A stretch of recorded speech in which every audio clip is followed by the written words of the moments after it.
So last week I was talking to this Green Beret, Ryan is his name. And boy, we were talking, we had a good conversation, let me tell you that. We're talking about pressure in combat.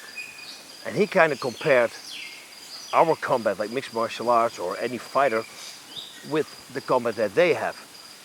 He forgets one thing though, we can't die. Very rarely somebody's gonna die in mixed martial arts or in kickboxing or whatever. These guys make a mistake.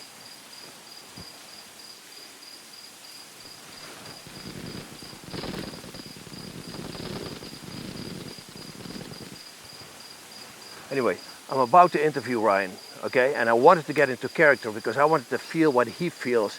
What if I have a high value target in front of me? How would I react, right? The adrenaline, can I deal with this? And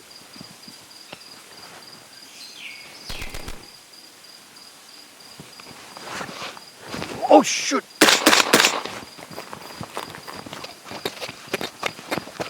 Man down!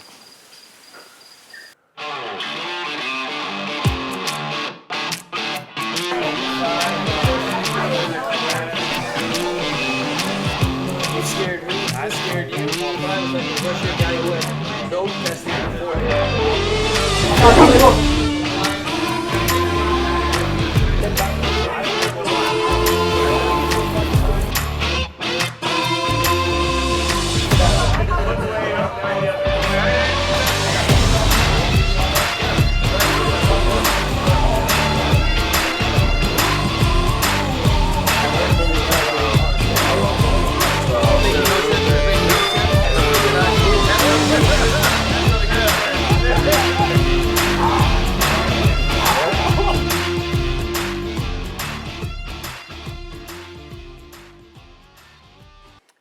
Okay, so this next guest, a friend of mine, last week he told me he's going to meet this Green Beret. He's got his leg blown off pretty much, got it fixed, and then went back into action.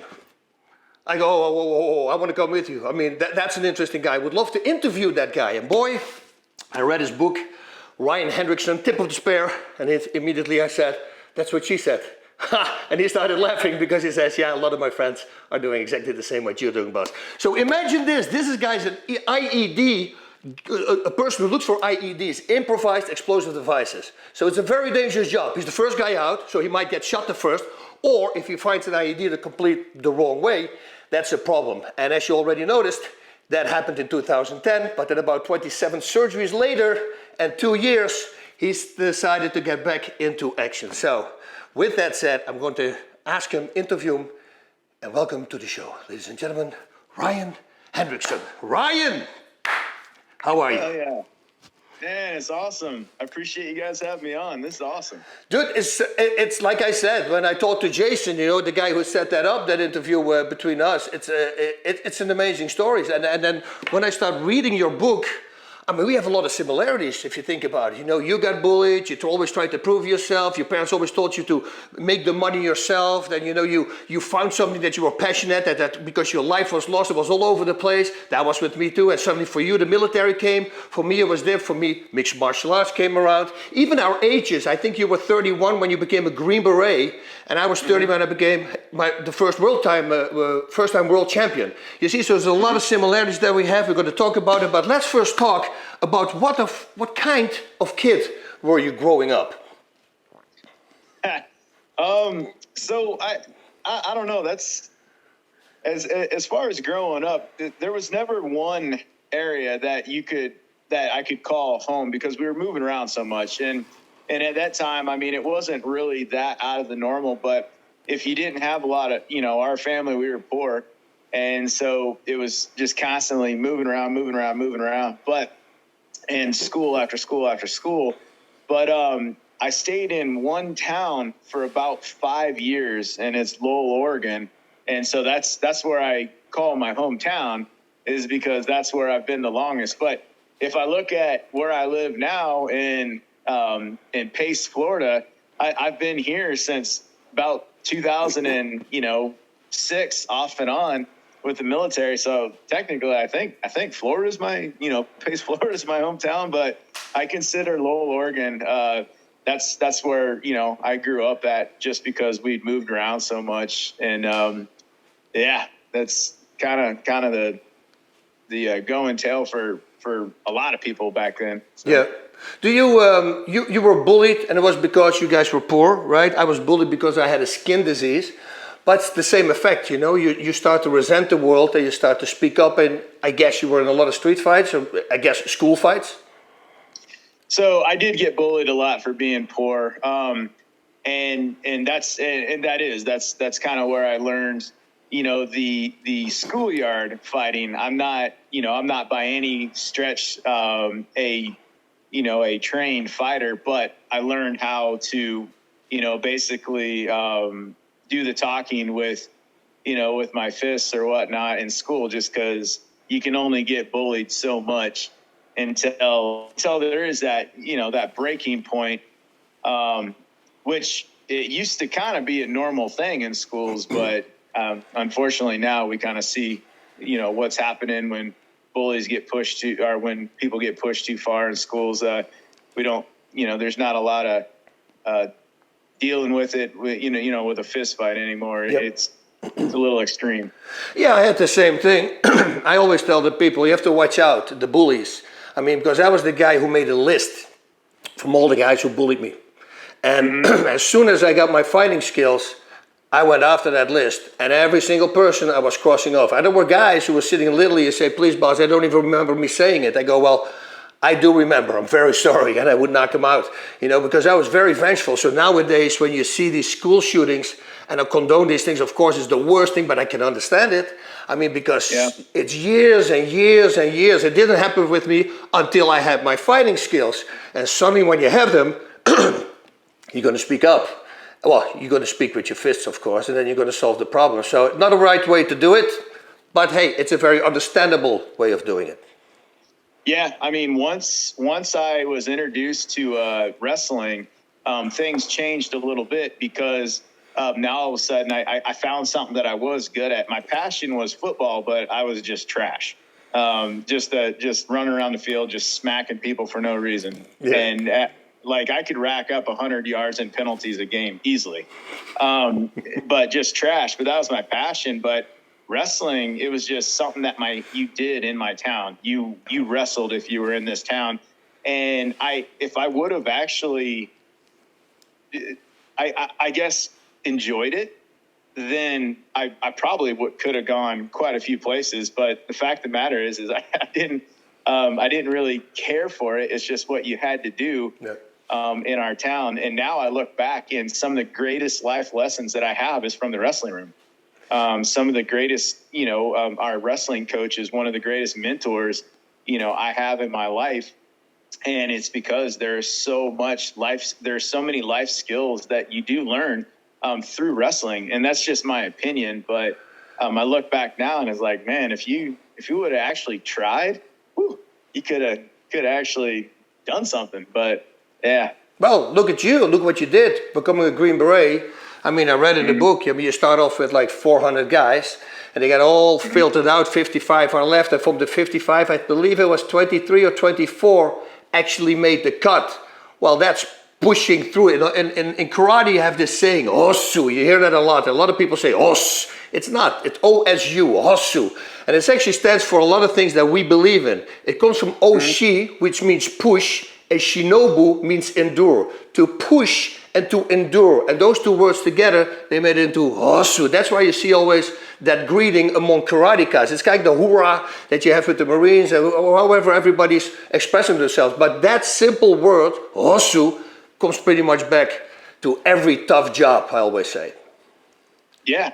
Yeah, no, that's awesome, because I've heard it before, but I didn't really know what they were saying. But that's that's awesome. But yeah, wrestling was a foundation for so much, in my life that I look back on, and having to tough it out and grit. And there was, I'm not saying wrestling today is any worse or better or anything like that, but society back then, you didn't have to worry about people's feelings as much. So our coach could crush you. Yep. Yeah. Literally, and he could let you know, why you lost, because you suck and you're not listening to what I'm telling you, and you can't get offended. Yep. You just and he said, here's the tools I'm going to give you so you don't suck. If you don't take these tools, you're going to continue to suck. but you can, you know what I'm saying? And those are the life lessons that I'm not 100% sure you could really do today without getting a complaint or hurting someone's feelings, but it was normal, back then, which wasn't that long ago. I'm not old. But that's why we have such a sissy society right now. That if you don't let kids fail anymore because everybody has a prize and everybody needs to compete and they're lowering all the standards. I mean, you're setting them up for failure. What you just said, like spanking a kid, and I'm not talking about slapping him in the face. My dad, if he would simply slap me, like tap me on my butt, that's the only thing that will freak me out. But you cannot do that anymore because now you're hurting the kid. You're not hurting the kid. You just show him some manners. That's what we need. And the problem nowadays also is that when you go to school, the parents have to go to school because the kid was in trouble. The parents, they side with the kid and they start speaking up against the school instead of being on the school side and trying to get that nasty stuff, whatever your kid was involved in, out of it. They don't. And that is a problem we have right now. So I'm 100% with you. But that pushing, that pushed you also into the military. It was your dad, by the way, I believe, right? Who told you maybe the military is something for you? So, yeah, I guess that's a polite way of saying it. He told me. But basically how it boiled down was, I'm a senior in high school and we have the talk. And he basically said, hey, look, you can go out and get a job. You can try and go to college, but let's face it, you're not really what colleges are. You're not college material. Yeah. Or you can join the military. Highly encourage you to join the military. See the world. Understand that the world is a lot better, or a lot bigger than this town of 1,300 people, and kind of get some experience under your belt, and then come back and figure out what you want to do after 4 years. But you can't stay here, because if I let you stay here, then you're going to be that guy at the gas station, 43 years old, pumping gas, talking about your senior year homecoming football game and all the glory you had during it or whatever. And so that's basically said, you can't stay here. So I went through the recruiter roulette, and in the mid 90s, the military didn't really need anybody. They were doing the downsizing. It was the Clinton era downsizing and all that. And so I checked with the Army first, because that was my dad's branch, and they're going through the jobs and just like, we could probably get you to boot camp in like 8 months, maybe a year. Air Force, they just, they thought it was cute that I even stumbled into their office once they saw my test scores. They're like, you're not really what we're looking for right now, man. But that's so cute. But the Marines, it was this big, guy, and he always had what looked like a full can of dip in his lip, and he couldn't talk without shoving his fingers like inches from your face in like a knife hand. And when he talked, chew spit went everywhere. And I was like, oh my God, this guy is super scary. I was scared of him. I was like, I don't want to join the Marines. You're going to kill me or something. And so, the Marines were out because I was scared. And then the Navy guy, he rolls around, and he's kind of like that, the guy at 2 a.m. at a bar that's just like, all right, let me play cleanup, here and see what girls are left. He's looking around. He's like, hey man, you want to sail the world, go to exotic ports and see exotic women? And I'm 18. I'm like, yeah. Put me in, coach. You want to, yeah. He's like, you ever thought about, Top Gun, Tom Cruise, F-14 Tomcat pilot, maybe Navy SEAL like Charlie Sheen? It's like, yeah. He goes, cool, man. This is the job. Sign here. And I was like, all right, E1. This is going to work out great for me. So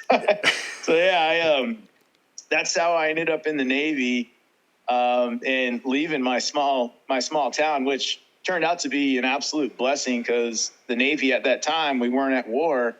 I went everywhere. I was not flying F-14 Tomcats. No, that didn't really happen. But I did get the first thing he said, and that was travel the world. And it was an amazing experience. That's exactly the same thing with me. I was never on a plane. And then when mixed martial arts came along, suddenly I'm fighting in Japan. 13-hour flight, I remember, all the way from Holland going to Japan. And that's where my real life started. That's where I got, introduced to different cultures, and boy, a whole new world opened up. What an amazing experience that is. And that's the military as well. So how was it, the military? Because, you didn't really find your niche in the beginning, right? You wanted to do something more. You were struggling with the inner demons, like why am I on this planet? What do I need to do here in order to fulfill what I'm destined to do? Yeah, so I definitely, after joining the military, I knew, and I started getting my eyes opened up. I knew that, and I'm not anything special, but I knew that there was something bigger out there for me. I just couldn't figure out what it was because I'm 18, 19-year-old kid and didn't really know how to kind of pursue. So I'm just doing what I'm told. Basically turning food into shit, wake up, work, eat, sleep, Yep. And I'm not really doing anything. And so I do, so I ended up getting out of the Navy and going into the Navy Reserves after 4 years. And I went to Buds in 2002 and I fail out, and I'm sitting there and I take it really hard because I haven't, for as, hard as I had to fight through life, just as a child, my childhood, or, my not so God-given talent at every sport that I tried, it felt like work extremely hard to accomplish what I wanted to. Now, all of a sudden I'm sitting there and I'm being told that I'm not good enough. Yeah, but wait. You had a pneumonia and you had a bad leg injury, right? Yeah, but still, I mean, I was given the opportunity. I think we were on the second night of Hell Week, and I was given the opportunity to medical roll back to day one, and I said no.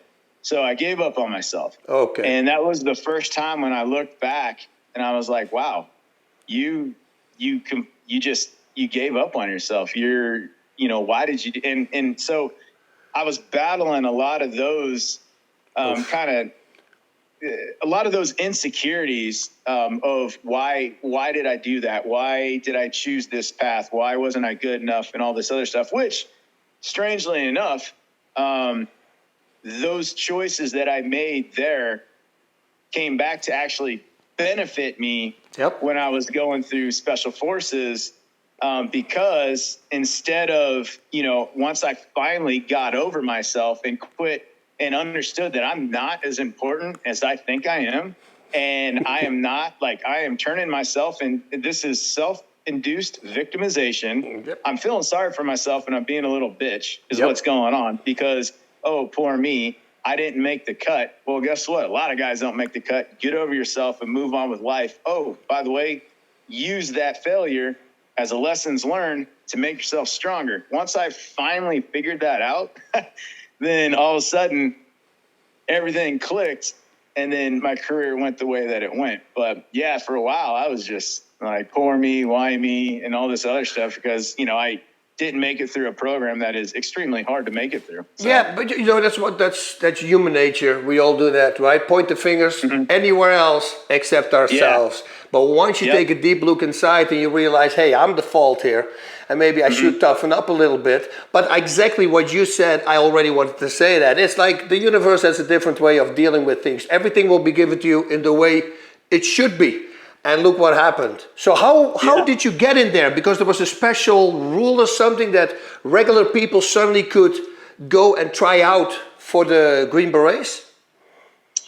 So that whole that whole transition's that's a crazy story from going from the Navy and then the Navy Reserves and then civilian for a couple years and then the Air Force for 4.5 years.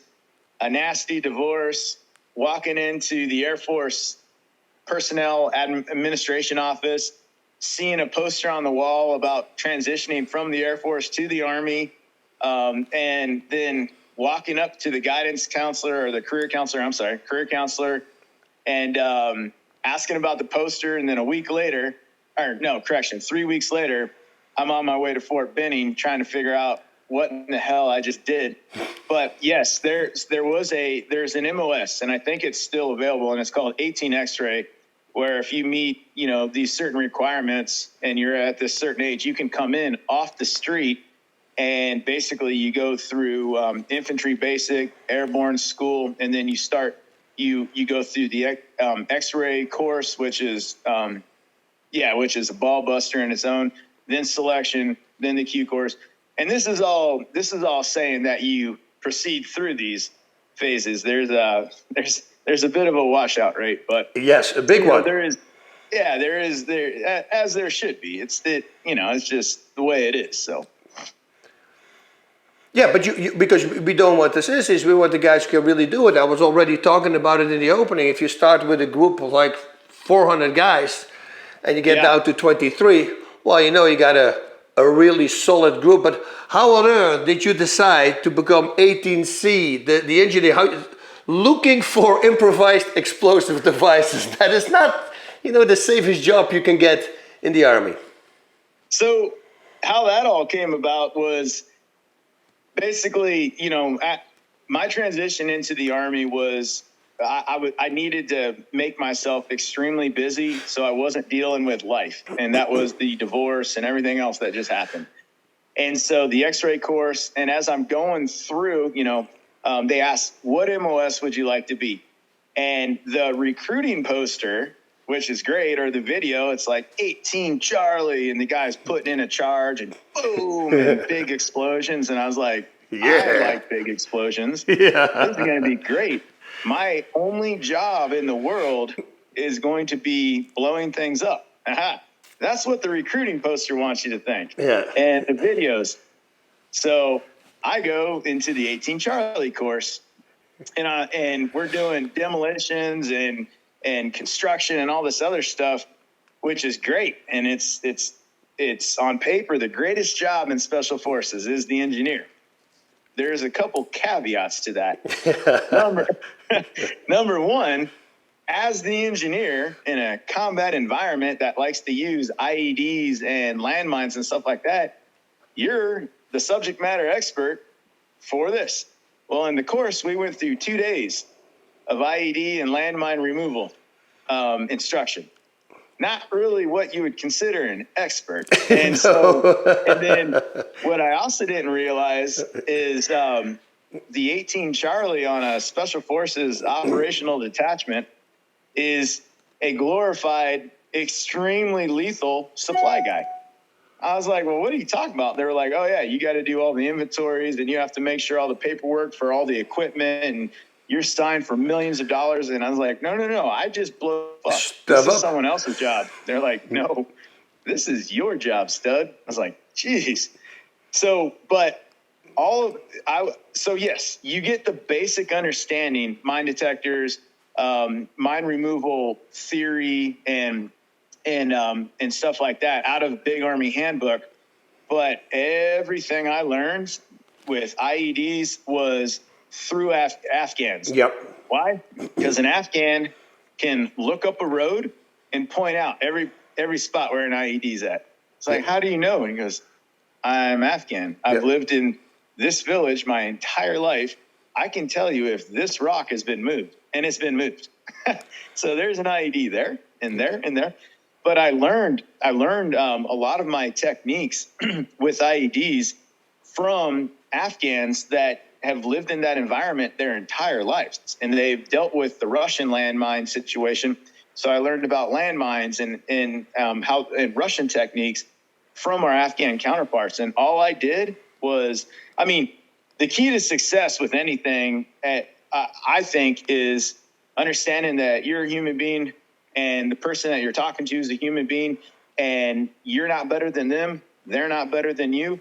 And if you actually listen, not just hear somebody, but if you listen to them, you're probably going to learn something. And if you do one more step, and that is put your pride away and actually try and learn, you can learn a lot. And so when I was dealing with our Afghan counterparts, I realized that they're some of the best in the world at finding landmines and IEDs.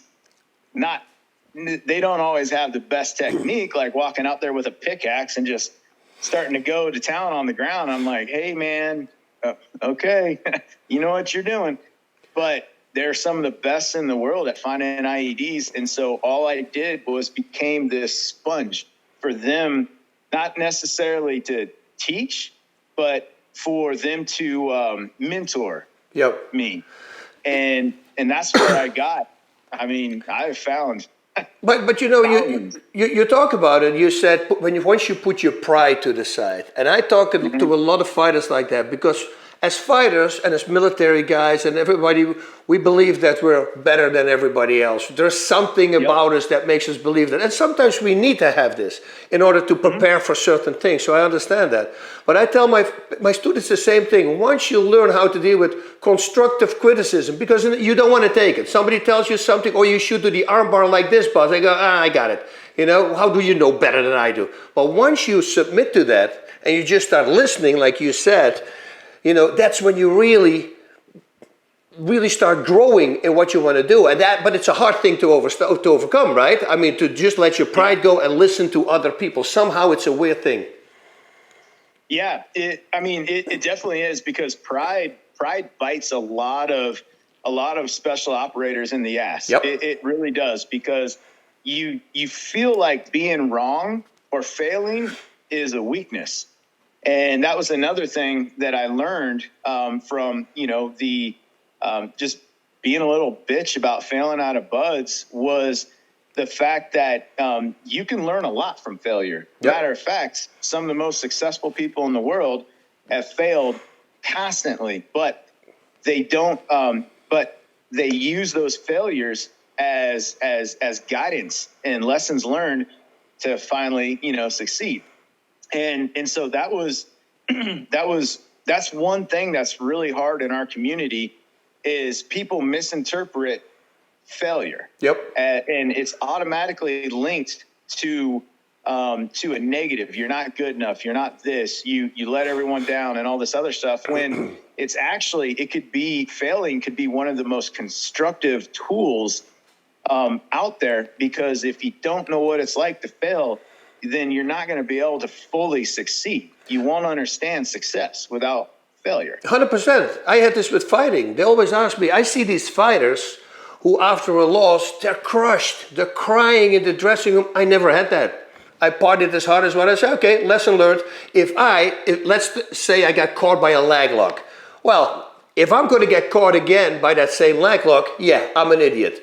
But officially, if I really start focusing now on defending that particular leg lock, I actually become a better fighter. So this loss actually made me a stronger fighter. And I always thought like that. I was never down, never sad. I just said, okay, I need to step up my game.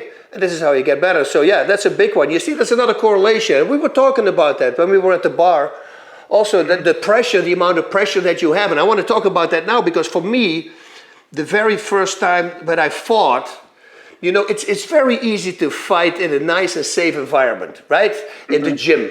And we got these badasses, and these guys, they work circles around certain current world champions. Yet when you put them in a ring under pressure, they can't perform. They can't seem to find the quietness and the calmness. And with you guys, well, you're going to get killed if you can't handle that. And sure, you can train on it, and they put you through hard, rigorous exercises and muscle memory. I all get that.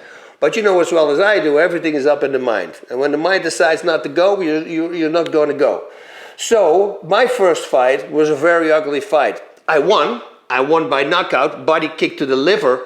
But I always tell this to people, at the moment I knocked him out, if they would have blindfolded me and they would have called in 5 other guys in Thai boxing shorts, and they would stand next, and then I turn around, look at all 5 of them, and they would ask me, who did you fight? I don't think I could point them out, because I wasn't fighting, I was fighting a silhouette. I was hitting the face, the head, not particularly on the jaw or the nose, I was just hitting the target, whatever necessary, whatever means necessary. And thankfully I was powerful, I got him, but I was super uncontrolled. Well, for me, that's a fight I might lose. For you, that's a fight you might die.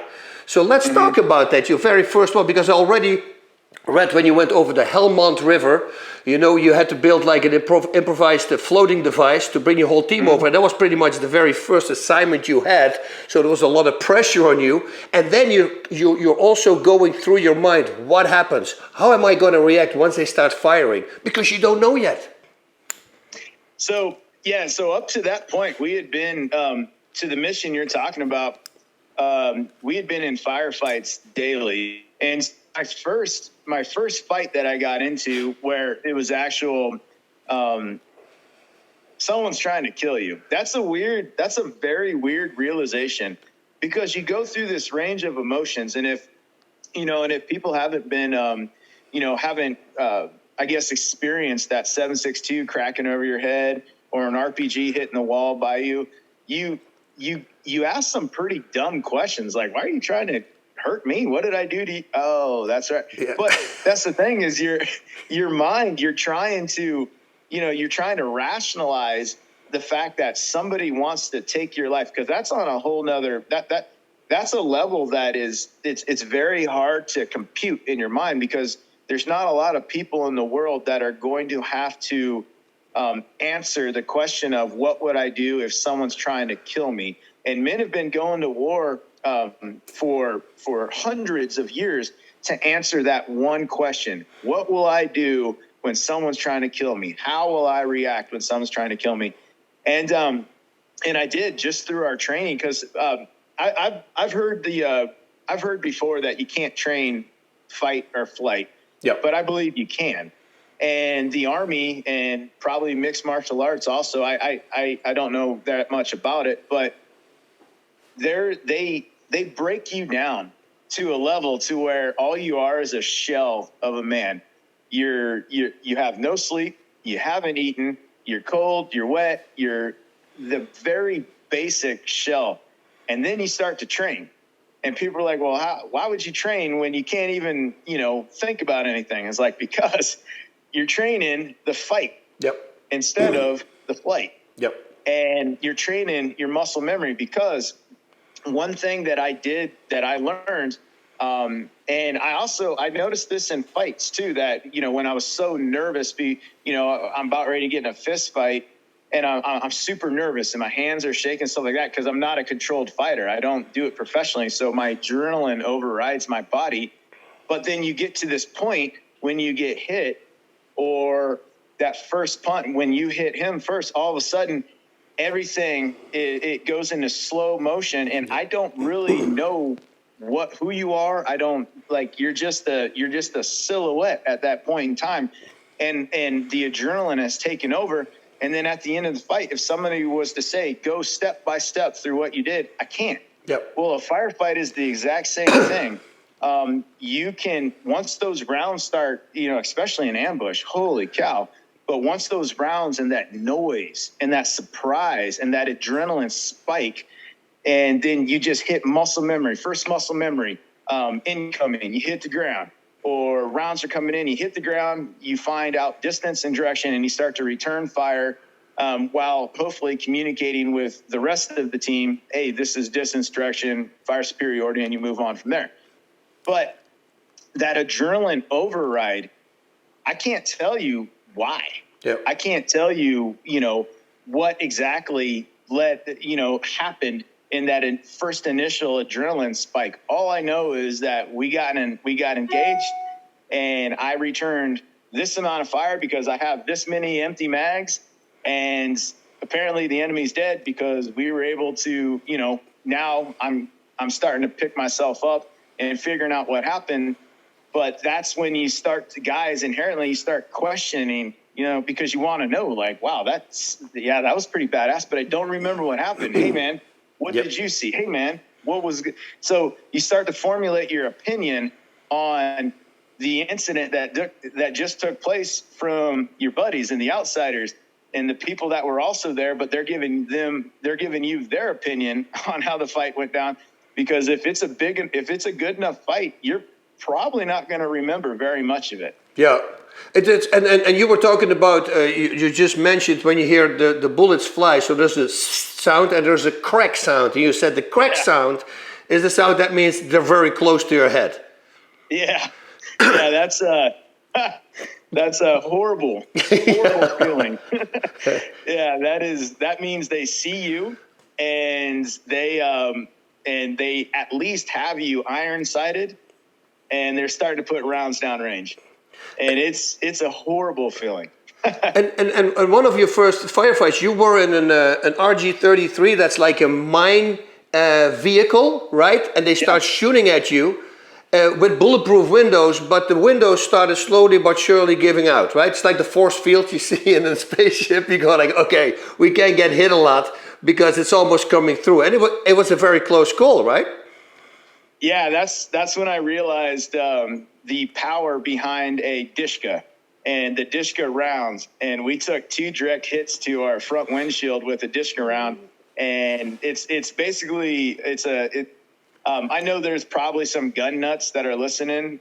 So don't quote me on it or start throwing some, but it's a little bit more powerful than a 50 cal round. I don't know the specs. Yeah, but we started getting front windshield shots with a Dishka, and it's like, okay, hey, we are one more of these rounds, and this glass is gone. Yeah. And we could either go into the Helmand River on the right side, or we can go into the cliff on the left side, which you can't. You're just going to be bumping up against the rock wall. So basically, we have to drive straight through this ambush, which is what you do anyways. Yeah. You know, I mean, yeah, you power through it the best that you can. You don't ever want to stop in the kill zone, but hopefully you can stop before the kill zone. But it wouldn't be an ambush if you knew where it was going. Yeah. Where it was at. So, and it's a funny thing also. It's like the very first fight that I said, I was all over the place. You were talking about your very first gunfight. But, you know, I won. With you survived. And that's a hook.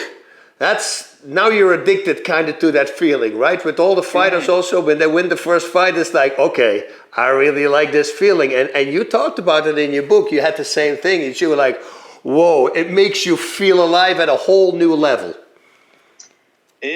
Combat, and I'm fairly certain mixed martial arts also, because wrestling was that way for me. Wrestling isn't mixed martial arts, but I think you have the same kind of adrenaline and fear of your opponent, which is a healthy fear. Yep. If you're smart, you do anyways. Yep.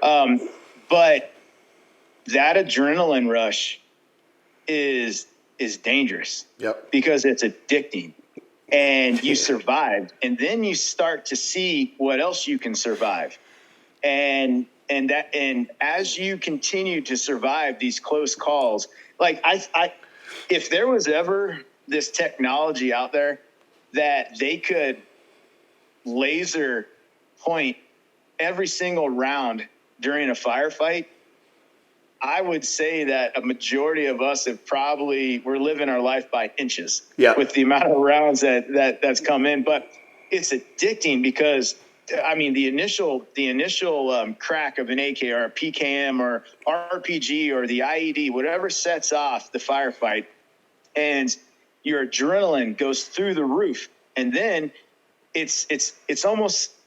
It almost becomes a God complex, because it's like, I'm going to take your life because you're trying to take my life. And you don't really rationalize it like that. But in the end, you know, if you sit back and you think, or if you've had a kill where, you know, you actually know that you killed the dude, you kind of, it does become addicting, which I don't want anybody listening to this be like, let's send some 3-letter agencies over this guy's house. I'm explaining it the best that I can. Yeah. But the adrenaline rush and that spike and that fear, like, fear is addicting, controlled fear. And that adrenaline rush and that mentality of, wow, I survived this. Yep. You start to do things to get that rush again and again and again. Yep. And I always tell everybody, it's like you're chasing the dragon. Yep. And the problem is you're never going to catch the dragon, but it will catch you one day. That's guaranteed. But also, Yeah, but also what it is, it's like any other drug out there. You know, once you get, now you're used to this kind of level. And that, if that becomes normal, you need more craziness. You see, slowly but surely you start looking for more and more. I had a friend of mine who was sick as a dog. He was on a boat and the boat got into a storm. And he was throwing up, he was so sick, and suddenly he fell, a really hard fall, and his head hit something, and that woke him up. And suddenly he started challenging the weather, because now he really embraced it. He wanted that fear.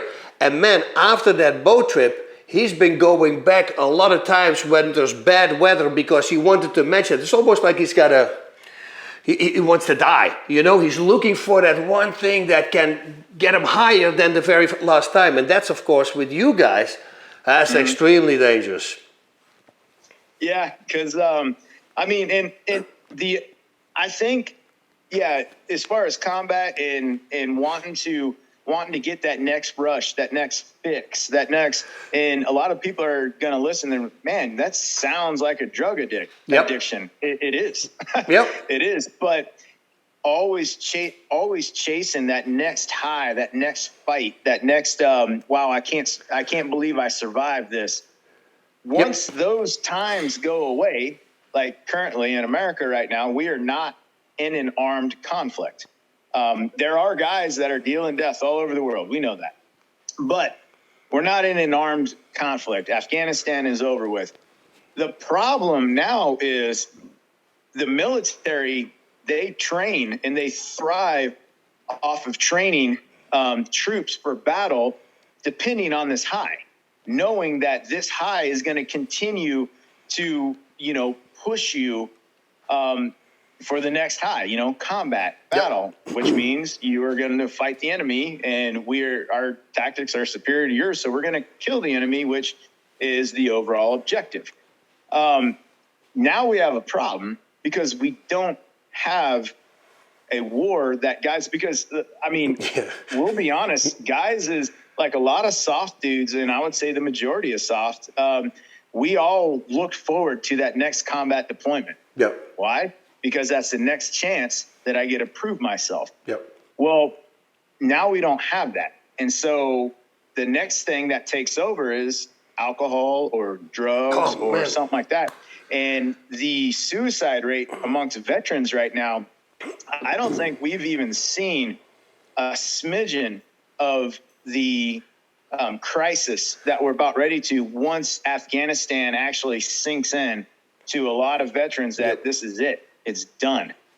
And that high is gone. And I can't believe I survived this, because now if you look on social media, guys are living in the past, which I'm not necessarily for or against. Yep. But you're seeing videos of, combat deployments and the brotherhood with our Afghan partners. And, here was us, with whatever partners we had, whether it was the Dutch or the Aussies or the Brits, and getting in these fights and doing this. Now people are starting to relive that, which is giving them kind of that fix. Mm-hmm. The problem is once that goes away and that fix is gone, because it never leaves you. You have to learn how to manage it. Yep. That's the reason why we do. We have guys that have operated at this level, and they choose to make poor decisions based on getting that next fix. And I believe that we haven't even seen the full, crisis when it comes to suicide. Yep. And with service members, because of that fix is gone. Yep. Well, we had it with fighters, exactly the same thing. It happened with me. Suddenly you don't have that high from knocking somebody out in front of 15,000 people anymore. That's a big thing, man. It just feels really good, people going crazy. And suddenly if it's gone, exactly the same thing that you said. You replace it with alcohol and drugs, which was my choice, was alcohol in the beginning, and then later a pain pill addiction, they got all that stuff. But you try to replace it. I have a fighter that I know, Pat Miletich. He was also UFC champion, I believe, the UFC 6 champion. And what he's doing, because he saw it coming, he goes like, I'm not want to end up like you, Bas, what you're doing right now, and some other guys. So he started chasing tornadoes. That's his high now. Instead of fighting, Well, now he's looking for tornadoes, and he's got a special car, and he's going to go over there, and he's trying to film it from the inside. But it's a very dangerous thing. Let's jump now to the biggest high, pretty much. Well, the biggest high and the biggest low, right? I believe it was 2010, September 11. Ooh, weird date as well. That you're there. That day will forever be on your mind, I guess. So September 11th, 2010 was the day that we kicked off this major valley clearance operation. And we were in the Chutu River Valley, and there were suspected between 2,000 and 2,500 fighters, which is a large number, Afghan math. So let's say there's probably a couple hundred fighters in the valley, realistically. But still, that's a large number because it's been proven throughout the years of war that those who hold the high ground have an advantage over probably a far superior enemy force that is attempting to take the high ground. Yep. So we're doing this valley clearance, and valley is exactly what it says. There's ridges on both sides. There's a river, the Helmand River, and you're in the low ground clearing all the villages there of Taliban fighters. So September 11th, we kick off the mission, and we get up to our first staging point, to where it's like, all right, let's regroup, men, weapons, equipment, make sure everybody's good from the infill in. And then here's our first objective for my team. This was an entire company clearance op with a couple hundred Afghan commandos and all kinds of stuff. But our objective was moving south to north. And so we get to our first stop, and we do our checks, everything like that. And then it's September 12th, like 1 o'clock in the morning. And it's like, okay, so first objective, we rehearse everything for weeks before. And now it's time to go. So I turn around to our interpreter. I was like, hey, man, we just got the green light from Siege of Sodef. So just like we practiced, just like we trained, let's Afghans lead the way. This is their village, so let's go. And he turned around and he told them, all right, guys, it's time. And nobody's moving. It's like, okay, all right. Maybe you didn't explain it to them properly. I know these are your people and you speak Pashtun, but let me re-explain it to you again. Let's fucking go. We're in the low ground. The sun is it's going to start getting light out in about 4 hours. And that's when all the machine guns up on the ridge are going to open up, because we know they're there. Yep. So let's go. And he's like, they don't want to go. Okay. Why? It's too dangerous. And they said that you're better trained and more equipment. You should go first. I was like, yeah, I mean, if this was, a clearance operation in like Dallas, Texas, I would totally agree with you. Yeah. My country, I go first. But this is actually their village. They're militiamen from this village. So let's go. Like they're not going to go. Okay. So I turn around to tell my counterpart, hey, man, these guys aren't moving. And he grabs me and he goes, hey, Ryan, what is Nick doing down there at that compound? And the compound was about 25 meters away. And we had, quote unquote, the high ground to the compound. So if anybody messed around, we can handle it. Well, he had wandered down to the compound and he was our only interpreter. And I was like, hey, and he goes, go get Nick away from that compound. Okay. So I moved down to the compound breach point or entryway or doorway, whatever you want to call it. And I grabbed him and was like, hey, man, what, in my lane, in my way of aggressively telling him he's wrong, quietly, because we're still noise and light discipline.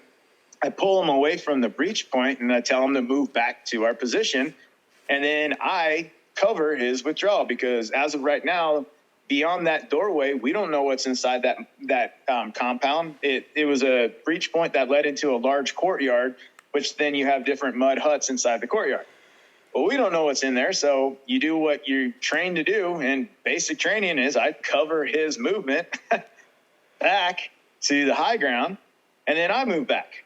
Well, unfortunately, I saw something move in the compound, and I decide that I want to hopefully get to shoot this thing that was moving. Hopefully it was a fighter that was trying to get position I'm in, I can kill him, and then I'll feel great. Why? Because it's a high and it's adrenaline. Yeah. And so, like a dumbass, I step inside the breach point so I can look around one of my blind spots, and boom, I stepped on a pressure plate IED that was right inside of the doorway, breach point, whatever you want to call it. And so that was 0 to like 30, or no, it was like 3 a.m., maybe 3:30 in the morning, September 12th. And so I'm laying there on the ground, and I don't really know what just happened, because you can't really train to step on an IED. Yeah. So I'm laying there, and I'm just like, wow, something hit me hard, and it doesn't hurt, but I can't move and I can't breathe right now because of all the dust and ammonia from the explosives and all this other stuff. And I was like, I need to breathe. Why can't I get up? And I keep struggling, and I'm starting to hyperventilate. And I'm like, all right, man, calm down. You know, again, something I learned in wrestling. Calm down, get your bearings, and then let's figure out what's going on here. But don't hyperventilate, because you're going to suffocate. And so as the dust starts to settle a little bit, now now the sun is starting, it's not coming up, but the sky is getting light to where you don't necessarily need your night vision anymore. You can see in front of you.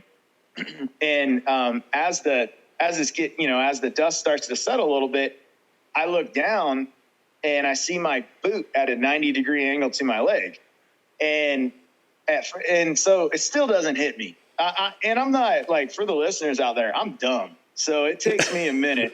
But it still doesn't hit me. And I'm sitting there, I'm like, why is my boot making an L at the bottom of my leg? I was like, that's not right. Let me investigate further. So I grab behind my right knee and I pick my leg up, and my boot flops over to the back, so where my heel is hitting my hamstring. And I was like, that's really weird. I don't recall why that's happening. And there's these two pearly white objects sticking out of my pant leg. And I was like, man, that's really white, because bone. I don't think bone should be called white. It should be called like bone, because that was the whitest thing I've ever seen, and it almost glowed in the dark. And so I see these two white objects sticking out of the bottom of my pant leg. I was like, wonder what those are. And then reality hit. That's your leg, and that's your tib and your fib. And then it was like, bam, the pain. Once my brain was like, hey, your leg is kind of not on your body, then the pain hit. And then it was like, all right, now I guess I got to do what I've seen other guys do. And it's like, I'm hit. But man, it hurt so bad. But it did. It took some seconds for me to realize, like, what I stepped on an IED. Yeah, yep. It's crazy. And it was hard for you, you're talking about it, to put a tourniquet on there, because of the pain. You couldn't get it figured out, but you knew you were bleeding a lot, so you needed to get the hell out of there. But then you also know that, well, after an IED explosion, probably Afghan fighters are there, and it's a danger for your team to come and pick you up. Yeah, so we have a saying in Afghanistan: where there's one IED, there's 5 or 7 or 3 or 10. But they never just put one IED out there. That defeats the purpose. If you have a main charge, there's probably secondaries all around it. So a team, when the Taliban, they are brilliant in the way that they feed off of our compassion for life. They feed off of how we value life. For them, a glorious death is the same as us for life and living. And so they master that emotion in warfare. And so they'll put an IED out there, and then they'll put IEDs around the area, because they know Americans never leave a man behind. Yep. We will go and get you. We will lose 100 men to take one home. That's ingrained into us as Americans, and the Western world, has the same ideals. so they use that to their advantage. So when I'm laying there, I know my team can't rush to me because as the engineer, I've trained them in team training that you can't run up on a guy that just hit an IED because there's multiple IEDs in the area. Yep. So I'm trying to put my tourniquet on, but I can't get it tight. I don't know I don't know if it's shock or just kind of accepting that, I'm probably going to die here today. Because I remember that there was a point when I was laying on the ground and I looked back and I could hear my team, orders are being given and guys are, it's controlled chaos, but I can hear my team getting security up and everything like that and starting to clear down to me. But it was all in this really long tunnel, like it was so far away. And I kept looking back and they just seemed like they were getting further and further away. And I did. I mean, I don't know good, bad, right, indifferent, but I remember laying my head back at a point and I said, I'm going to die here today. Yep. And I, people may think like, oh, you just accepted death, you gave up. Maybe, but I don't know, like that emotion or that understanding that I'm probably going to die here today. It's very hard to war game that. Mm-hmm. And I don't really even know how to explain it because I don't think of it as giving up. But then again, I wasn't fighting to just keep cranking that tourniquet on because I didn't have the strength or what it was. But yeah, it was it was an emotion that I go back to and I think of constantly. Like, did I give up on myself? Yep. Was I accepting, defeat? Like, I don't know. And it's, I think that's the question that I'll always ask myself. But yeah, but you have to think. A friend of mine is also a fighter, Sam Greco, K1 fighter, badass. He had a heart attack. And he said at the moment he had a heart attack, he says all the stuff that you care for in this world, he says, like the house and having the perfect car and having this, he says nothing matters. The first thing you think about, did I tell my family I love them very much? All these emotions are coming. Were these emotions that immediately started firing at you? So when I was laying there, unfortunately, my relationship with God has grown over the years. I've been a Christian my whole life, but I've reached out to God when it was like, hey man, I really am in a bad situation right now. Can you please help me out? But I did. I reached out to God laying there, and it wasn't, can you please help me out? It was a prayer for forgiveness because of the life that I led and the amount of destruction that I had in my past from just being just an asshole and not a good, human being. And so as I was laying there, I had a lot of regrets over the life that I lived. And that's when I understood my dad's advice earlier on in my life was that you don't ever want to be that old man with a bunch of I wish I would have, or I wish I wouldn't have done that.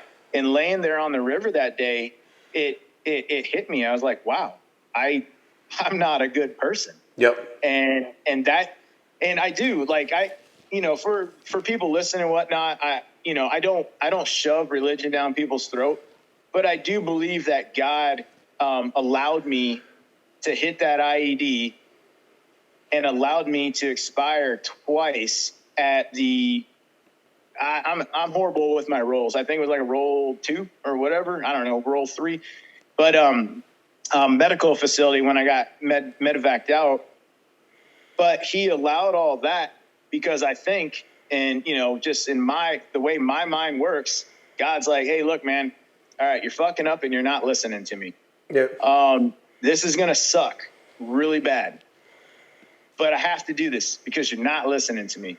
So this is what's gonna happen. And boom, and then the chain of events the way they did, because it did open up my eyes being near death that I was not a good man. Yep. But it's a great way. It's a great way to find out, because this is where you kind of your real life started, right? I mean, now it's like, okay, because once you understand it, that means now you can start working on it. You see, now there's a different purpose in life, you know. And for you, the purpose, you see, because you already, so you flatlined twice, right? And coming back from that, then of course you're going to start thinking, okay, now I gotta fix my life, but in your mind you need to go back. But there's a lot of options out there. First of all, if they take your leg, it's going to be the least painful, and then it's going to be okay. But Dr. Sue, you talked about him, he said it's never done before.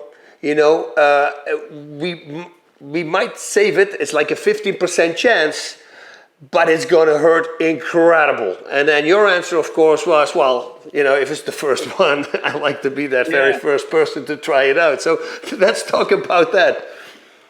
So so they gave me so when I got blown up, it was a pretty good time to get blown up if you're gonna do that. And the IED I stepped on was a pretty good one if you want to have some groundbreaking limb reattachment surgery done, because my IED was, you know, pretty clean. It shot straight up through my foot and it exited out at my calf.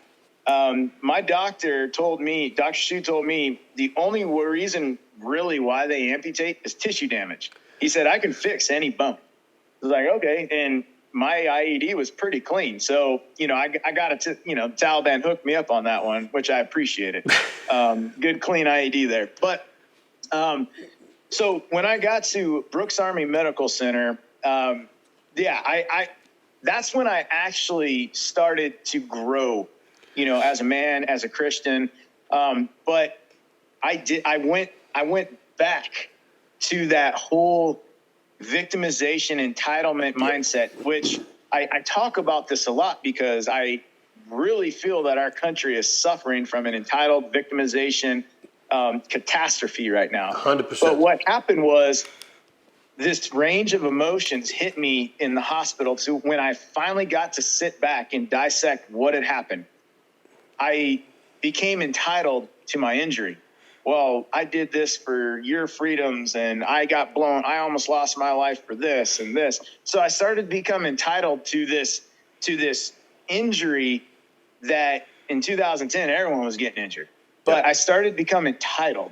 And then when I wasn't getting what I needed, the response I needed from people, because you cannot fulfill entitlement. It is an empty void that you'll never, like I deserve, will never be fulfilled. It's impossible. Once you don't get what you feel you deserve because you're entitled to this status or whatever it is because of whatever situation happened to you in life, you become a victim. So I became a victim to my injury.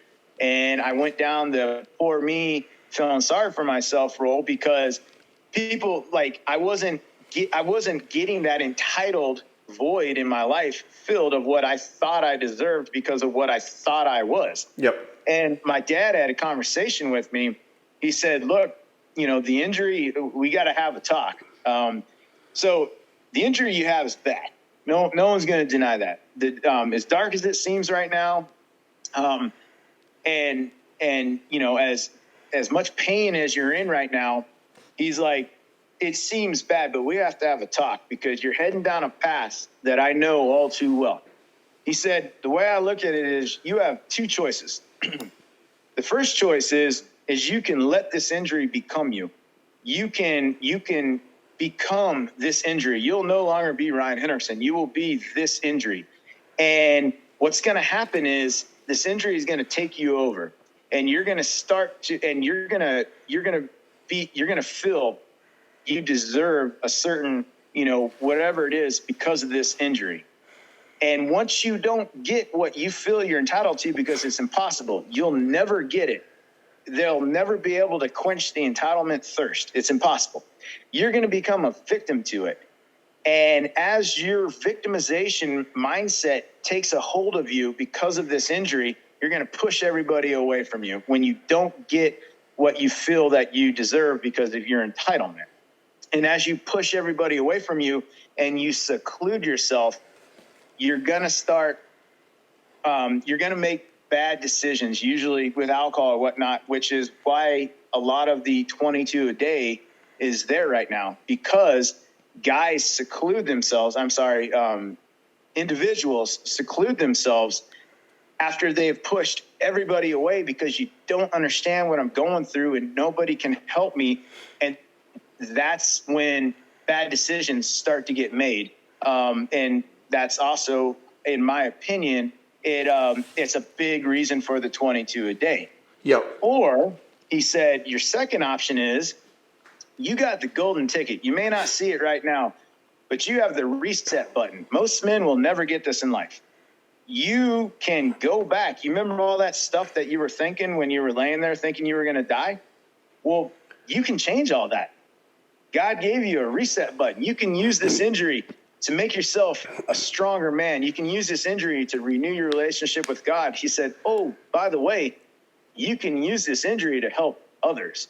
He said, that's the calling that I think God put that IED in your path for, is you can use this injury to help others. It's not about what you do in life. It's about how you help other people in life. Yep. And even when you're down, are you getting back up, but holding that hand out to help somebody else up while you're getting up too? He said, that's the secret of life. He said, you can do what you want to do, but those are the two choices. And I highly recommend you use this injury to make yourself a stronger man. This is a speed bump in life, because he said, son, I don't think you're going to survive the victimization of this. I think you're going to be another one of the statistics, because this is too tough of a situation to not, that basically he's saying, I think you'll commit suicide if you go down this path. And do you believe that he said that because he kind of was in that position, right? A bunch of years back, and when he got saved by Pastor Merrill, I believe,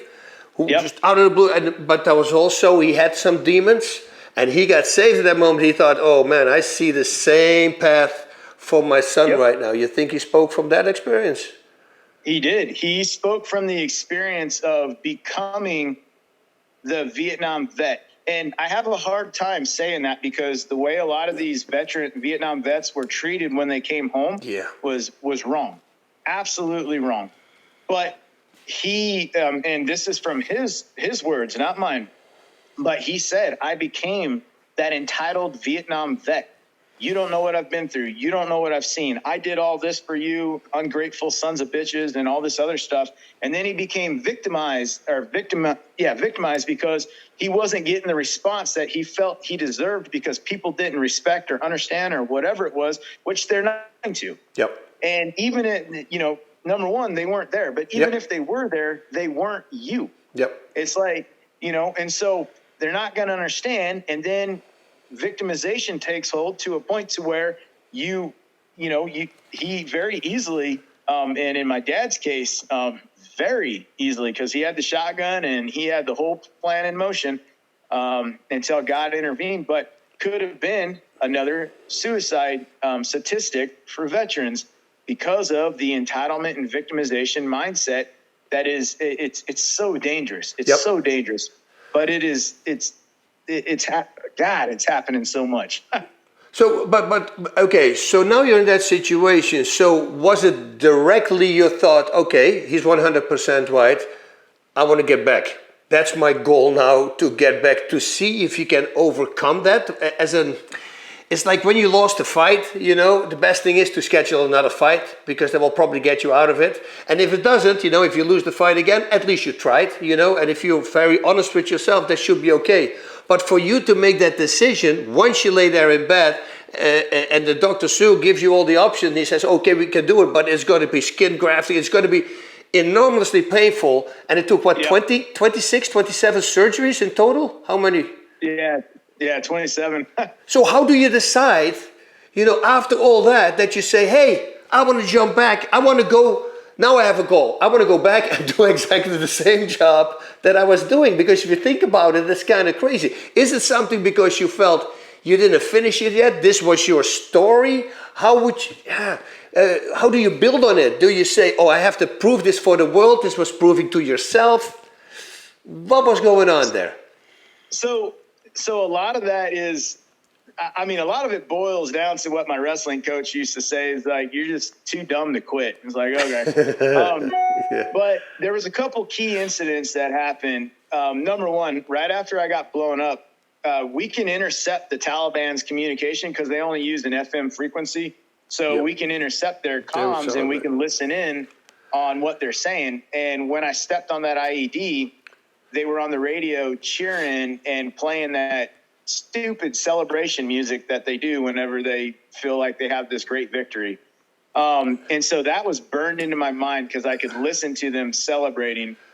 And then I also had, I had a little drive because my sergeant major told me if you can get cleared, medically cleared and, or through rehab and everything like that, then he's like, yeah, I'll send you back to war. And I asked him later on, I was like, did you really think? He goes, no, man, I could tell you that because there was no point that you weren't ever going to go back. So it's easy. Yeah. But it gave me that mindset. But then also my dad, another thing from the old man, he said, hey, look, there's going to come a point in time. Everybody gets it. Some men, it's when they're old, some before then, but you're going to have the opportunity to look back on your life and how you dealt with certain situations, how you handled things. And he said, you're going to either look back and you're going to be disgusted. You're going to be depressed and basically you're going to feel like a failure because of a way you handled a situation, or you can look back and you're going to be proud and you're going to know that you gave it everything you could. And you did, you picked yourself up and helped others along the way and all this other stuff. He said, this situation is exactly that. He said, when you're an old man looking back on how you handled this life-changing situation, are you going to be proud of yourself or are you going to be, are you going to be disgusted with yourself? He said, that's up to you. And that's what you do right now. And so that advice right there, I was like, you know what? I'm going to do everything I can to, number one, help other people. And what I mean by that is that surgery, the exploratory limb salvage / reattachment, they were getting a lot of research for other people down the road. And a lot of the research that went into my leg, it helped out with some of the Boston bombing. People that they got hurt really bad, and everybody knows that situation.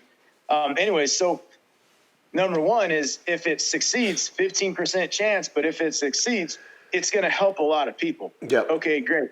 Boom. And number two, well, I don't think there is a number two. I think I was just like, man, okay, let's do it. But yeah, that now all of a sudden it's like, all right, I have a goal, and you have to have goals. If you have no goals, then your life has no purpose. You have no meaning. If you're not trying, if you're not moving towards an objective, then what are you doing? You're, again, like I said in the beginning, you're turning food into shit. That's it.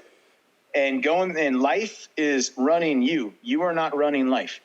And so I put these goals there. I want my unit is deploying back to Afghanistan in January 2012. I want to be on that deployment.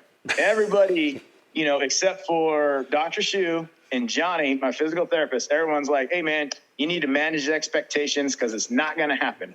And then I get medically retired from the Army because of my injuries. So I go through the whole waiver process to get to stay on active duty through a continue on active duty waiver. Okay, that's in my that's there, and then just hitting rehab as hard as I can. Sometimes a little too hard, but it's just trying to grow back that 2 or 2.5 inches of tibula, and I've got metal rods coming out of every single open spot of bone I have on my leg just to stabilize it so I can grow everything back. And now all of a sudden skin grafts take, and I have no infections, and wow, your skin grafts healed a lot quicker than we thought, which skin grafts are absolutely horrible. And that stupid heat lamps that drives you, that's a nightmare. But and you got a new nickname, right? Wolverine, because you were healing like crazy?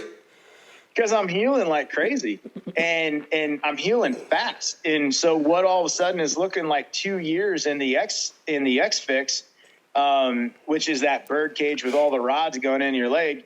Now all of a sudden at 9 months, it's coming off, and now I can start to rehab without the X fix on.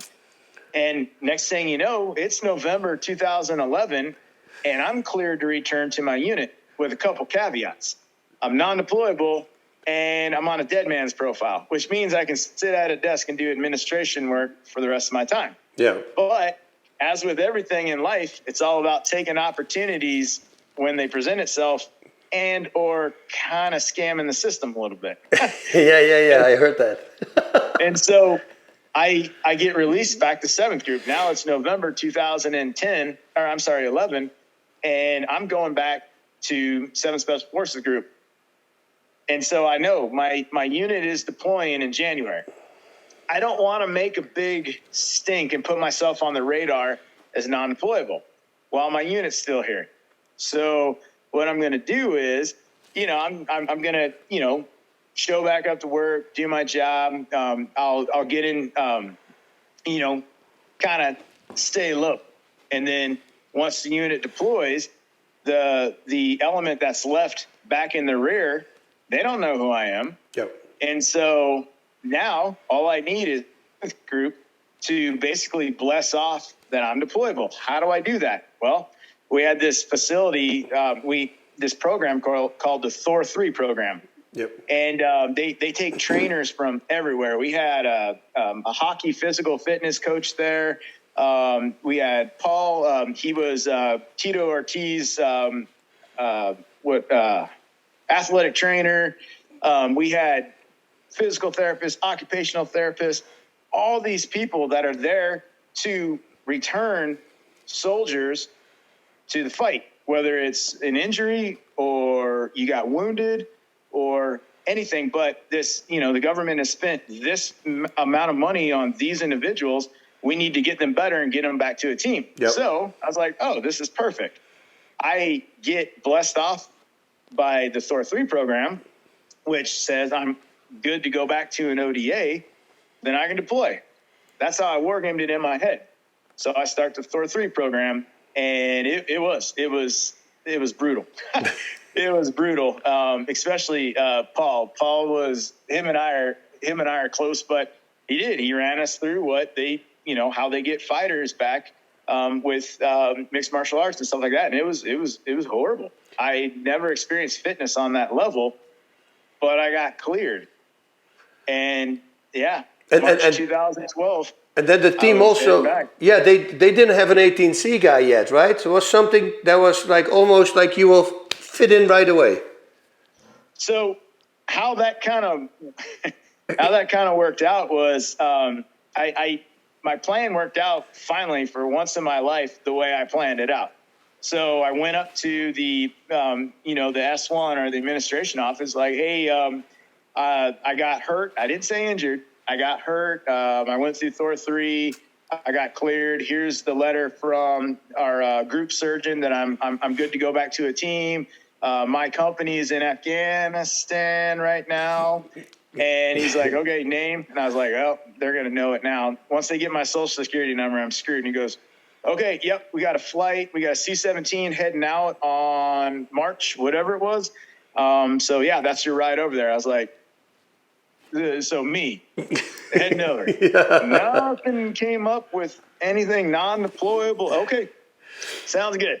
So, yeah, I'm back on a flight heading over to Afghanistan, and I get there, and the sergeant major that said, hey, if you can get fit and back, I'll send you back to war. So I meet up with him, and he's like, well, I got to admit, I'm kind of surprised, but I'm a man of my word.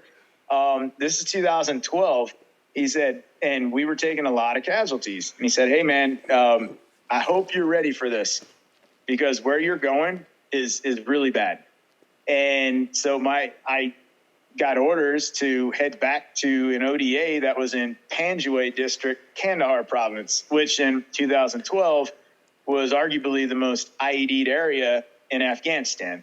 And so, yeah, I'm heading back to war. All right. Yeah. Wow. And I'm going to probably the most IED'd area in all of Afghanistan at that point in time.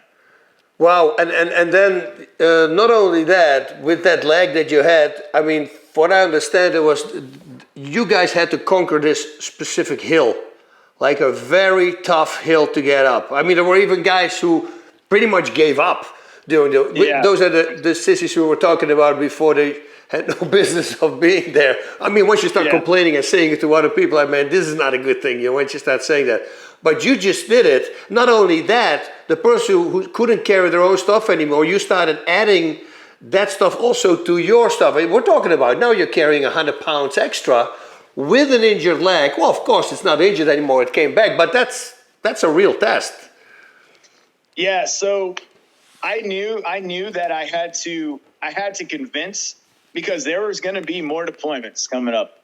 And I knew that I had to make a name for myself, that I was not a liability. Yep. And so this mission came up to where the command element wanted to get in one last mission before we were going to rip out of country.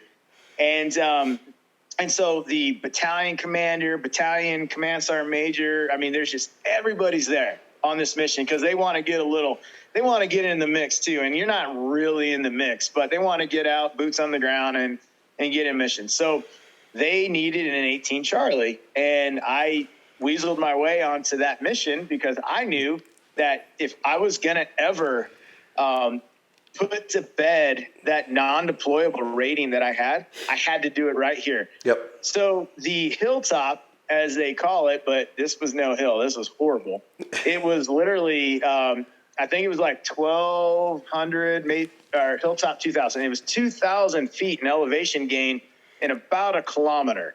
So that's pretty much going up. It was maybe a little over a kilometer. And we were going to the top of Hilltop 2000, so the command element could overwatch the valley clearance, which was happening in the next 24 hours. So we were the first boots on the ground to this. And we had all kinds of people with us, from Green Berets to support troops. As we start heading up this mountain, there were a couple guys that packed a little too heavy and didn't hydrate and didn't do stuff like that. And so in the end, not in the end, but about halfway up, we get to a point to where one guy is like, I can't go any further. And he's heat exhaustion. So I understand the rhetoric, but it's leave me here. And it's like, dude, this isn't a fucking Western, man. This is war. And if you get rolled up, it's going to be really bad for you. So you don't do that. So we have to cross load his gear. Well, I'm not big on like being a spotlight, ranger, or like, hey, look at me. But there is a time and place to do that.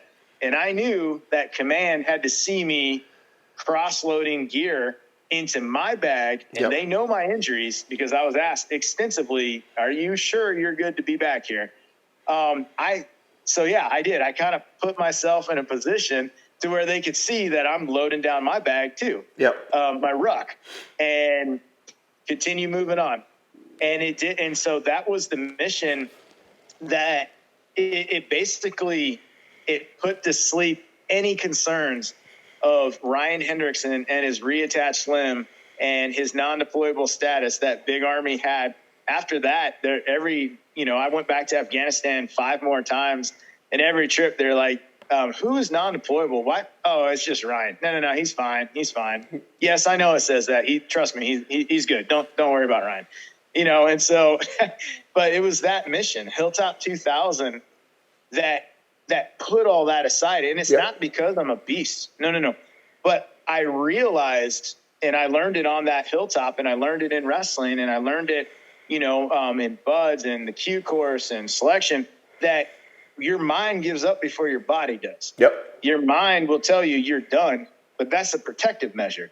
You really haven't even tapped into what you're capable of when your mind says you're done. And some people, when you listen to that, then you're done. And you can't go any further. But a lot of our training that we go through, and I can guarantee fighters have the same thing, is you've just begun once your mind says you're done. No, 100%. You know, and more stuff happened, by the way, also for you. How do I say this? So let's not go into, because I want to go in that when you stepped into human waste and the whole stuff, and that there's a lot happened. But I think it's great for the people just to read that book because it's really good. I want to know now what happened, because I know because I read the book. But so for the people at home, so you said 5, 6 more tours. When was the final straw that you got out? Because then, once you were out, now you were missing that stuff again, and you fell back into your own routine, your old routine a little bit again, the drinking. Yeah. So I was always battling demons, and this was still even on active duty. I was still, battling my demons, but thankfully I had, these deployments to look forward to, these combat deployments. So you get yourself to that next deployment,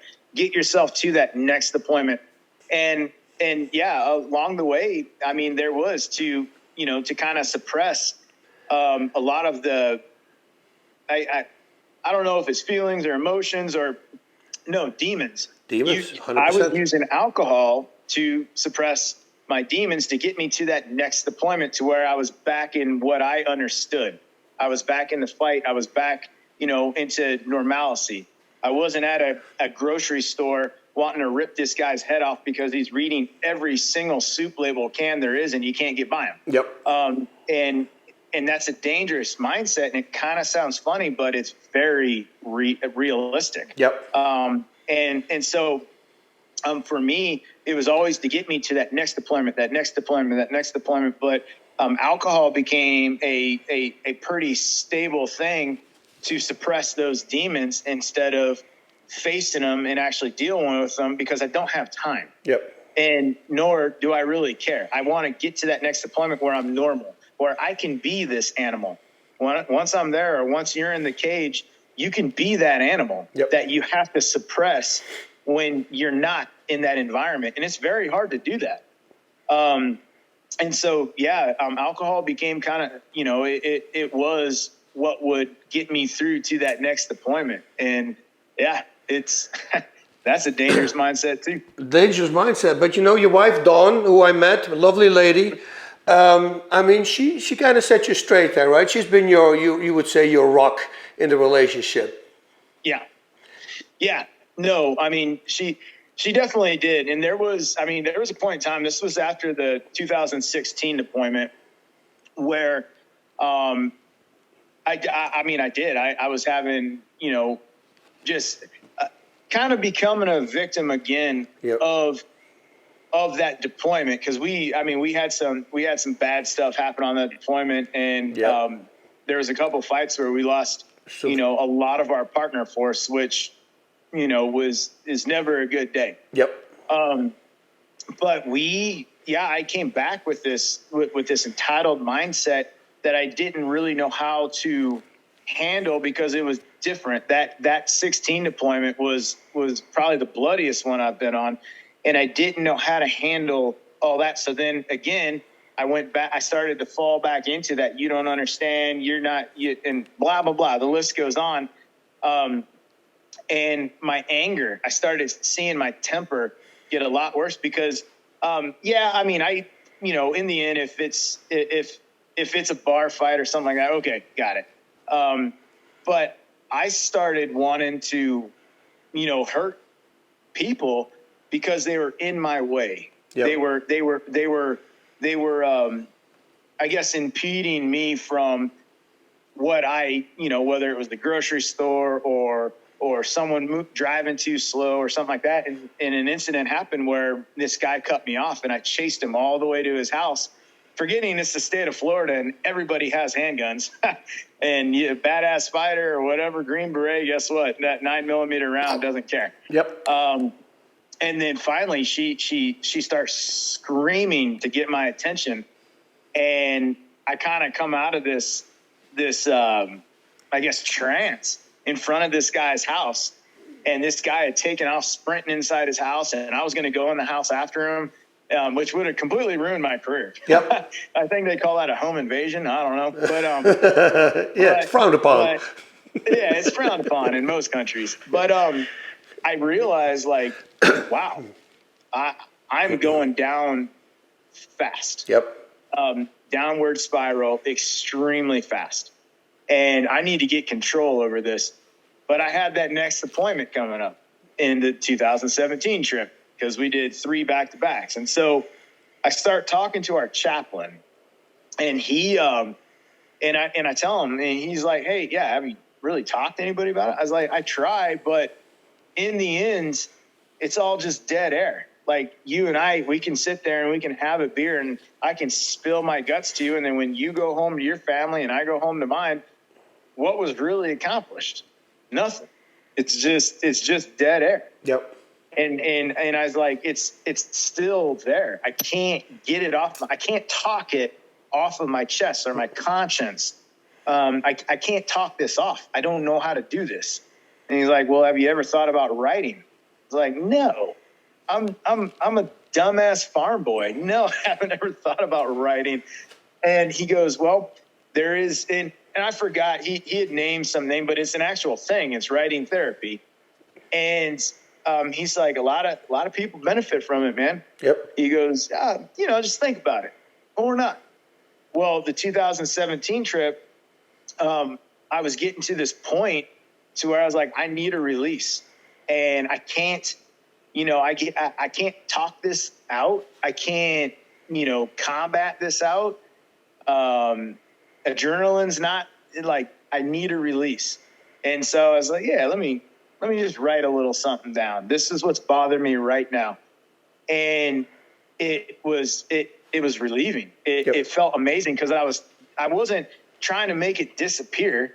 I wasn't trying to get rid of it. I was just taking it from one place to another, because that's where a lot of people fail when it comes to mental health, is they want that situation or that incident or that catastrophic, whatever it was in life, they want it to disappear like it never happened. Yep. That's impossible. That will never happen. Never work. It is always going to be a part of your life. Regardless of what it was, that incident will be a part of your life. You cannot do anything about it. And once I realized that you can't make this disappear, this is a part of you, you have to learn how to function with this. I started writing and writing and writing and writing. And one page turns into 10 to 100 and I'm just, I'd wake up at 3:00 in the morning when I had a dream about something, write it out. And it was so relieving because I wasn't going to make it disappear. I was just taking it from here and I was putting it there.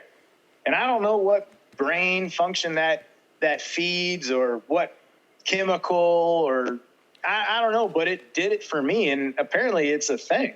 Getting it off your chest. That's what it is. That's what you do at the shrink. You're talking, you just put it on paper, and writing things down. For me, when I need to understand something and really get into it, I write with my hands. Writing notes. It's very important not to type it, when you really want it ingrained in your mind.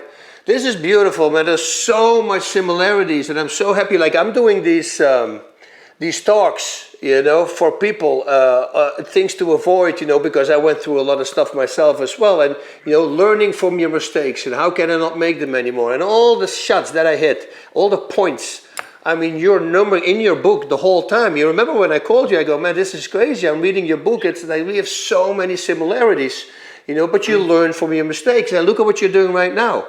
You're freaking changing me. You're changing people who are reading the book, You're in a much healthier relationship. I mean, the guys we met at the bar, amazing people. Everybody, this is it. Are you're doing public speaking? Is that something already you're thinking about? So I am thinking about it. I've done a few of them, and I would like to get out there and share my message, because I believe that. So when people take advice from somebody, you don't take advice from the guy that hasn't been through it. Why? 100%. Because you don't know what I'm going through. Yep. Who are you to talk to me about this? You're up there and I'm down here. So it kind of seems like you're talking down to me. Yep. People want to talk to the guy that went through it. Like, hey man, I got it. Yep. And what I mean by I got it is, here's my story. And once I finally was able to to suck up my pride. And because when it came to, this journal and turning it into a book, it was a huge pride problem because I was worried, what would people think about me? How is this going to be perceived? And again, the old man, batting 1,000 came through and he's like, you're a selfish son of a bitch, dude. You have a message that could potentially save someone's life, yet you're worried about what a few clowns may think about it. Yep. He goes, I didn't think I raised a selfish kid, but maybe I was wrong. I was like, damn. Wow. Yeah, your dad he had a few really good talks with you. The one that with the old guy, I love that expression. The one that I use to my students is very simple. Henry Ford actually made it. He said, how do you want to be remembered? And if you really listen to that question, when you die, how do you want to be remembered? That should put you on the right path of life. But it's exactly the same as what your dad told you, but he flipped it into the story with the 2 old men and one he didn't do enough. Which old man do you want to be? And I love that. So that book, and like I said, all the things that I'm talking about in my talks, you're hitting them left and right. That's why you have to, in my opinion, you're going to have to start speaking. Yeah, and it is. With putting my pride aside and actually publishing the book and whatnot like that. Now, it is. I'm constantly learning. Which is a good thing. And there's a lot of people think like, oh well, yeah, you look at what you overcame. Life must be great for you. No. It's a constant battle. What I talk about, if you don't continue to sharpen that sword, it's going to dull and you can fall right back into all that stuff that I could have easily became one of the 22 a day. Yep. And I talk about that. And that's a huge pride problem for me, is actually talking about some of my darkest moments when if the stars would have aligned a little bit different, we wouldn't be talking right now. But that has to be talked about. People's pride that have faced that demon. You have to share this story because a lot of people they're losing that fight with the demon, and I've lost a lot of friends to suicide, and so I know that it's a real thing, and people have to be able to, especially with law enforcement today. Law enforcement is getting chewed up with suicide. Unbelievable. Yep. And there has to be people that have been at that point. They have to talk. And a lot of reasons why people don't is it's a pride problem. Why? Because I have a big pride problem that I have to continually keep in check because somebody could benefit from this message. Yep. No, listen. No. Pride is the biggest one. Is the biggest one to conquer. People don't realize. And it's not proud me saying, oh, I'm a Green Beret walking around and saying this, I'm a 4-time world champion. That's not the pride I'm talking about. It's the little things. The little things, holding a door open for somebody who doesn't thank you and you want to say something. I'm that's horrible with that. Horrible. If you say hi to somebody and he doesn't say hi back, and I would in the past go, okay, thank you too, or some stupid thing I would say, and I go like, dude, you don't know what these people are going through. Maybe he's very introvert. Maybe you don't know the situation. If you do all these things, you do it because you love it. You love people. You shouldn't do it for a thank you, is what I always say. So that it's and talking about it and showing your weaknesses in this book, that's what made the book interesting. I'm telling you, and that's why people are going to love it if they read it. So you got to really pick it up. Tip of the spear. That's very important. How is the life now? We're going to come to the end of the interview, but I would just like to hear a day in the life of Ryan now. What does that look like? It's not what people say, oh, he wakes up and the sun is shining and he's walking outside, It's never like that, but it's much better, right? Because now you have a goal. What is the goal? So now I've kind of really adopted, and I enjoy the feeling I get from helping people. And it's not because I'm this great person and I just want to help people, but I get a lot out of helping people too. It's good for me. Yep. So when Russia invaded Ukraine in February, I had this calling. and there was, there's a couple of avenues I could have took. Zelensky was asking for fighters for his international legion and whatnot. But I've done a lot of trigger pulling. And so I don't think, fighting was the route I was looking for. So I was talking to one of my buddies, David Cunningham, who is in the missionary world. And he said, hey, and we were just, I was telling him I wasn't fulfilled with my job that I was doing right then. I was still battling a lot with how we left Afghanistan, because I left Afghanistan July 2021. And then we all know how that boiled down in August 2021. But so I'm dealing with that. And I was just like, I don't know, man. I got to do something, because I'm starting to fall back onto the old Ryan, and I don't want to go there. And we're in a dangerous time right now. And I was like, you know what? Maybe I'll just go to Ukraine and see what trouble I can get into. And he's like, you want to think? And it's like, probably not, man. But I want to help. Yeah. And he goes, would you go over there and fight? And I was like, I don't think so. I'm good on the fighting part. I don't know, man. I think I just kind of want to help. And he was like, well, I mean, I know some people in Ukraine that are that are missionaries. I was like, well, I'm not really like going over there to spread the word of God. Yeah, people need to hear it, but I want to go over there and help. And he goes, well, this group that's over there, my family kind of started it. So I didn't realize his family started this international missionary organization years ago. But what they wanted somebody with, military and combat experience that could embed in with the missionaries over there, that what we were doing is driving around and picking up refugees and getting them to drop off points to get them to burning countries at the time. And then as Russia started to pull out the suburbs around, Kyiv, then we were bringing in food, water, supplies. And I was like, yeah, I can 100% do that. I can drive. I could be an advisor to, so guys don't roll up on a Russian checkpoint like, no, it's okay. We're missionaries. You guys, we're fine. It's like, I wouldn't do that if I were you. So I went over there just on a whim, but it was actually God opening doors for me. Yep. But I went over there and we started off with personnel evacuations and then moved into to food and all that other stuff. And so I went there March to May, but the whole time I was there, there was this one, the ugly part of war kept rearing its head that I understood very well. And that was what was buried underneath the ground.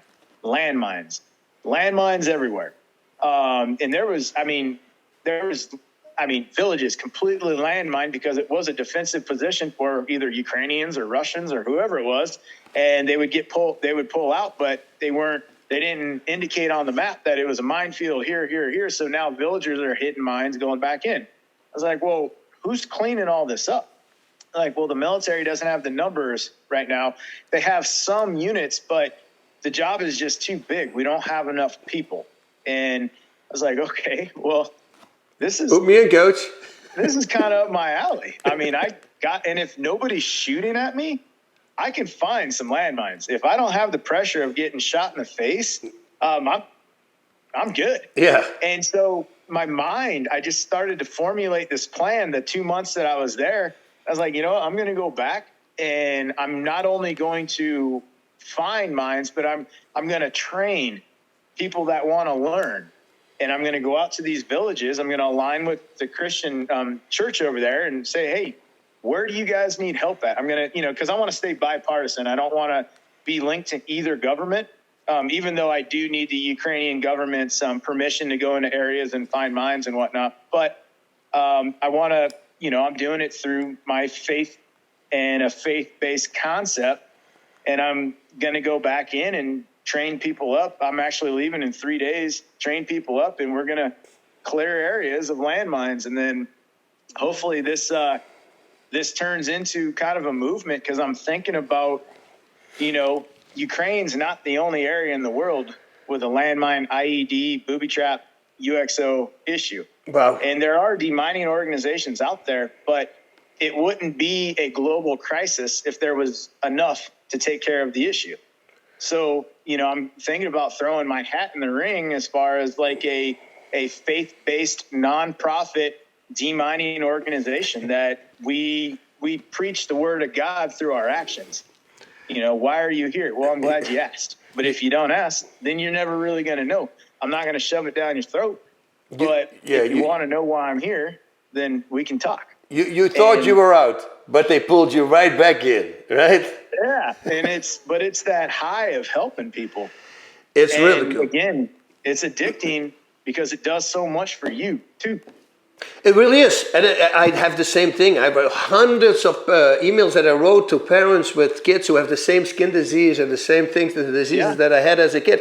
And for me, and of course I tell them, I say, listen, I got a copy and paste version ready for you because I know exactly the questions you're going to ask, but just that interaction and then with the parents, and they go like, man, you're helping people, and if you, it's always what they say, and it might be so cheesy, but it's so 100% true. If you just save one life, one person from not committing suicide, mission accomplished. Everything else is the freaking icing on the cake. What was the name of that missionary organization? So we'll give her a little bit of a highlight.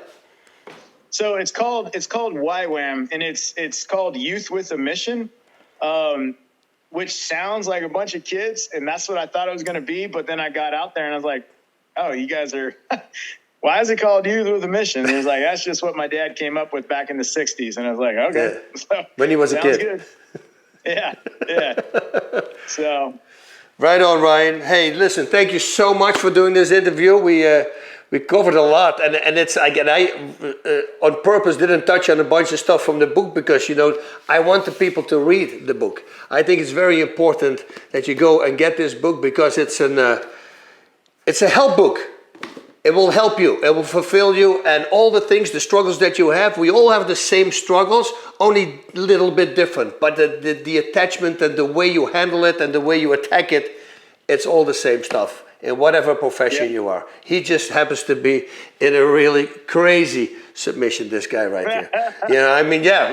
We talked about it when we were in the bar, with us, with fighting, it's like, oh, I get hit and then the referee comes and he stops it. With you, oh, you get your leg blown off. You see what I mean? It could be much different. And then you were lucky enough that IED that you stepped on, only 1/3 went off, right? Otherwise it would have been bye-bye, Ryan. So you see, there's always these things, and like you said, with the Lord, and it's all for a reason, I'm telling you. And here we are, and now we're talking. Otherwise, anything would be out of order, we even wouldn't be talking right now. It's that ripple effect that I always say. So yes, whatever situation you're in, if it's really bad, well, it brought you to this situation. Now it's exactly what your dad said, deal with it. And make sure that you're going to be an old man who's going to be happy about himself and the way he dealt with it. So, big story, my friend. Thank you very much. Thank you so much. Be very safe over there.